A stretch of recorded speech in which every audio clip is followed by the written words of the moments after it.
everyone. Let's go a rail cruising ride in Rotorua, New Zealand.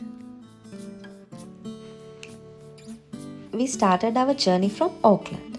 It took about 2 hours and 45 minutes to reach Rotorua. This is Ngongotaha Station, our starting point. We booked this ride online. You also can get more details through the below shared link.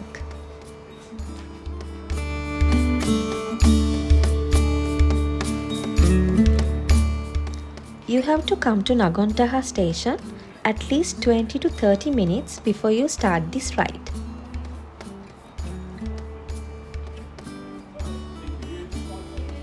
Before we start, they gave us a briefing. And this is our mini rail cruise. It had 4 comfortable seats.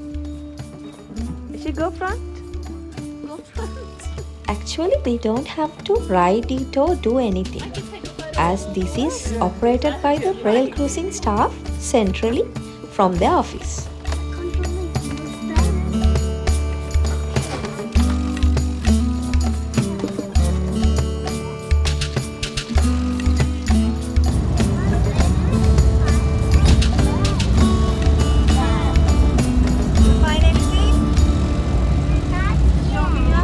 But there was a control panel in between the seats for lights, wipers, and to control the volume of the radio. Welcome to the Mamaku Express Rail Cruising Excursion. My name is John Hogan and I'm going to be your host today to provide you with a brief history as you travel. The rail cruiser you are travelling in took me and a team of contractors 2 years of research and development to get to the stage it is at today. This is the third version of the 3000 hybrid rail cruiser, superseding 2 earlier prototypes. To obtain to operate the 3000 rail cruiser on this and other railways, it took hundreds of hours of design and testing along the schedule. Passengers could travel safely along railways in this vehicle. As far as we know, this operation and the V3000 rail cruiser is the first commercial powered personal self-drive railway tourist attraction in the world. Throughout the ride, you will hear a commentary sharing details about the Rotorua Railway and the sites we pass along the way.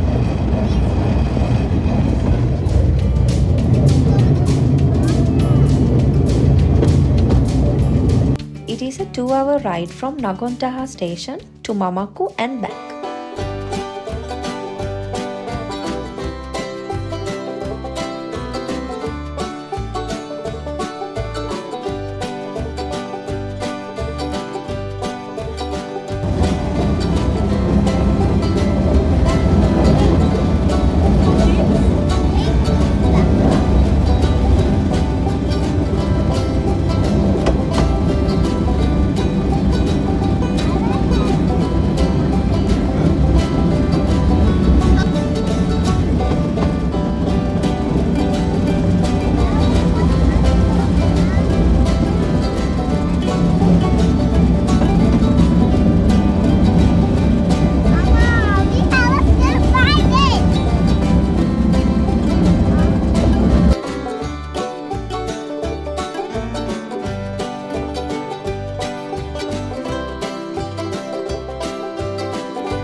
This is Mamaku Station.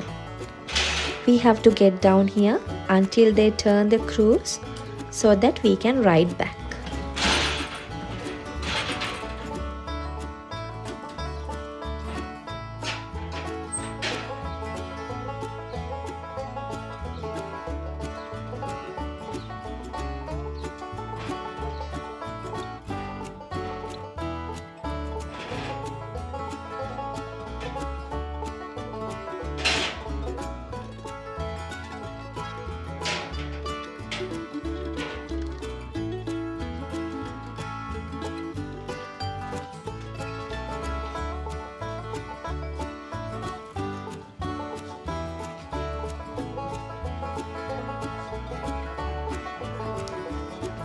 Here we can take a rest for about 10 to 15 minutes. There was a washroom, and here we were invited to have coffee and cookies. And my kids got ice creams also.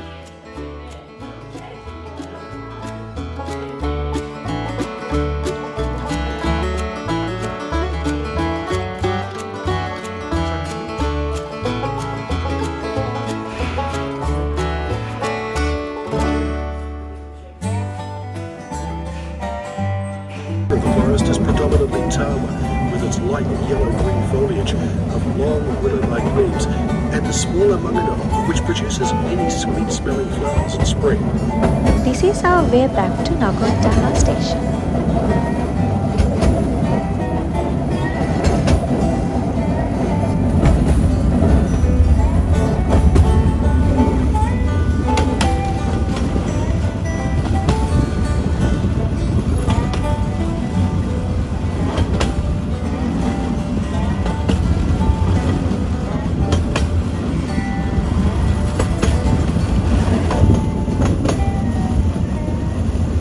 Rice was so nice and my kids enjoyed it a lot. Before we start this, rail cruising staff gave my kids a sheet to mark what they see on the ride. So this was quite like a game to them. They never complained, saying it was boring. We really appreciate that concept, and I must say the staff was really nice. May have noticed is that there are no streams or rivers to be seen from this section of the railway. This is because the soils in this catchment area are extremely porous, absorbing much of the water that makes its way into Lake Rotorua. There are also a number of tomo or sinkholes that funnel the water deep underground.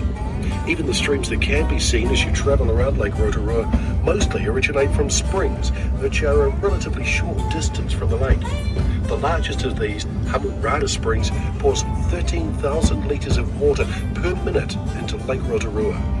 However, in times of heavy rain, we rely on the culverts to ensure that water does not build up the embankments and collapse them. The Rotorua Railway is New Zealand's second steepest railway, after the Otira Tunnel. In parts, the gradient is 1 to 35, and as we travel up to Mamaku from Turakinga, you will climb over 250 vertical metres.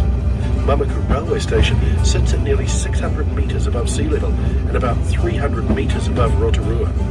The steepness of the track has resulted in 2 train runaways, each involving the death of a railway worker. Both accidents happened on the section of line between Mamaku and Putaruru, the first killing a guard and the second in 1958, a locomotive driver.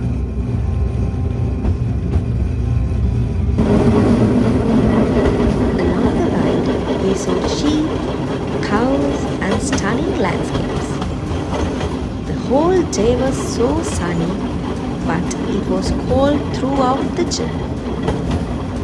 We were glad that we wore our jackets. I hope you also enjoyed our ride. And thank you so much for watching.